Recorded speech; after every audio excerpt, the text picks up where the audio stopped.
안녕하십니까, 모모데스크입니다. 오늘 저희 모모데스크에서는 최근 뜨거운 감자로 떠오른 서울 아파트 시장의 현황과 정부의 규제 정책에 대해 심층적으로 분석해보는 시간을 가져보겠습니다.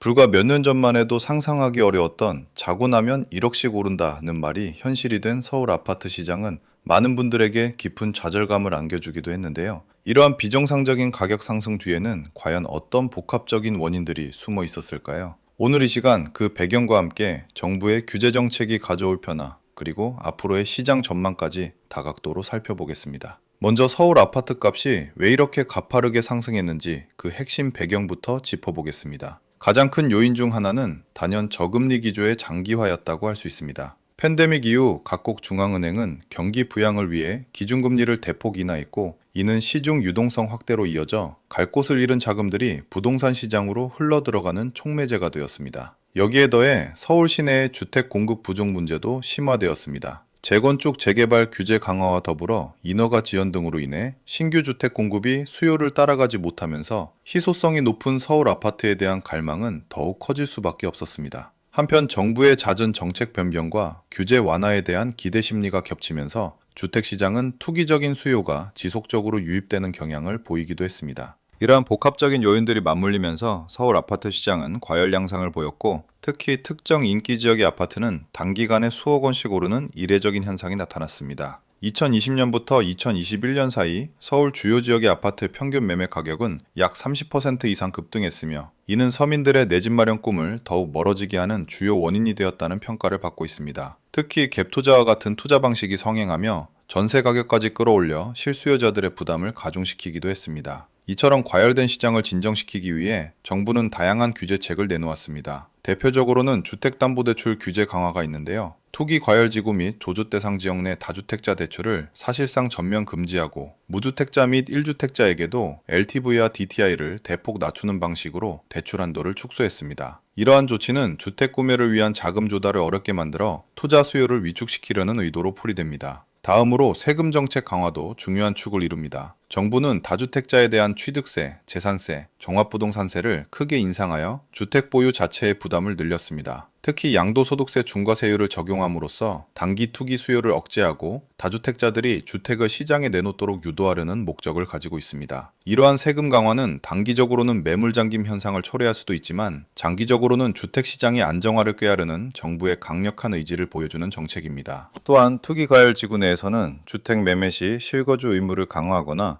전월세 신고제를 도입하는 등 다양한 제도를 통해 투기 수요를 차단하려 노력하고 있습니다. 이러한 정책들은 단순한 가격 안정화를 넘어 실수요자 중심의 주거 환경을 조성하고 부동산 시장의 불확실성을 줄이려는 장기적인 목표를 가지고 있습니다. 하지만 일각에서는 너무 강력한 규제가 시장의 경색을 불러오고 거래를 위축시켜 예상치 못한 부작용을 낳을 수 있다는 우려의 목소리도 나오고 있는 상황입니다. 그렇다면 이러한 정부의 강력한 규제책들은 과연 서울 아파트 시장에 어떤 효과를 가져올 수 있을까요? 단기적으로는 주택시장의 거래량을 감소시키고, 일부 과열 지역에서는 가격 상승세가 둔화되거나 소폭 하락하는 현상이 나타날 수 있습니다. 실제로 규제 발표 직후 서울 일부 지역에서는 매수 문의가 줄어들고 호가가 조정되는 움직임이 관찰되기도 했습니다. 특히 대출 규제로 인해 자금 조달이 어려워진 투자자들이 매물을 내놓으면서 시장의 공급이 늘어나는 효과를 기대할 수도 있습니다. 하지만 일각에서는 규제가 시장의 근본적인 문제인 공급 부족을 해결하지 못한다면 오히려 다른 부작용을 초래할 수 있다는 지적도 나옵니다.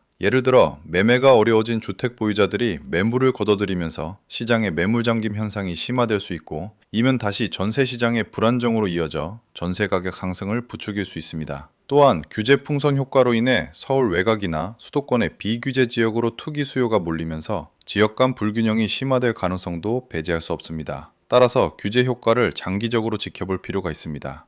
이제 마지막으로 앞으로의 서울 아파트 시장은 어떻게 될지 전망해 보겠습니다. 전문가들은 정부의 강력한 규제 기조가 당분간 이어질 것으로 예상하며 시장 참여자들의 관망 심리가 확산될 것으로 보고 있습니다. 단기적으로는 급격한 가격 상승세가 진정되고 조정 국면에 들어설 가능성이 높지만, 장기적인 관점에서 보면 서울의 주택 수요는 여전히 견고하기 때문에 큰 폭의 하락보다는 안정적인 보합세를 유지할 것이라는 의견이 지배적입니다. 특히 금리 인상 가능성과 전세 시장의 불안정성 등 다양한 변수가 상존하므로 시장의 흐름을 면밀히 주시해야 합니다. 또한 정부는 장기적인 주택시장 안정을 위해 공급 확대 정책도 함께 추진할 것으로 보입니다. 수도권 신규 택지 개발, 도심 내 유휴부지 활용, 용적률 완화 등을 통해 주택 공급을 늘리려는 노력은 시장에 긍정적인 신호를 줄 수 있습니다. 다만 이러한 공급 정책이 실질적인 효과를 발휘하기까지는 상당한 시간이 소요될 것이므로 단기적인 규제 효과와 장기적인 공급 효과 사이에 균형을 찾아가는 것이 중요합니다. 따라서 실수요자들은 정부 정책의 방향과 시장의 움직임을 종합적으로 판단하여 신중하게 접근해야 할 것입니다.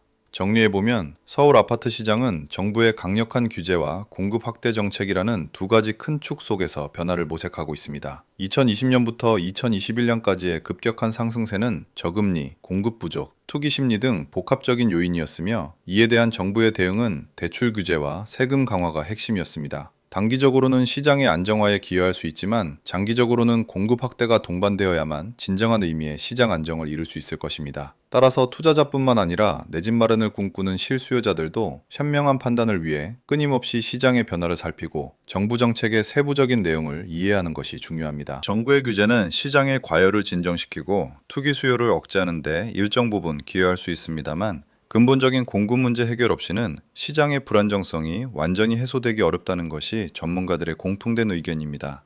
우리는 앞으로도 서울 아파트 시장이 어떤 방향으로 나아갈지, 그리고 그 과정에서 서민들의 주거 안정은 어떻게 보장될지 꾸준히 지켜보며 심층적인 분석을 제공해드리겠습니다. 시장의 흐름은 끊임없이 변화하므로 정부는 물론 시장 참여자 모두가 장기적인 시야를 가지고 주거 안정이라는 공동의 목표를 향해 나아가야 할 때입니다.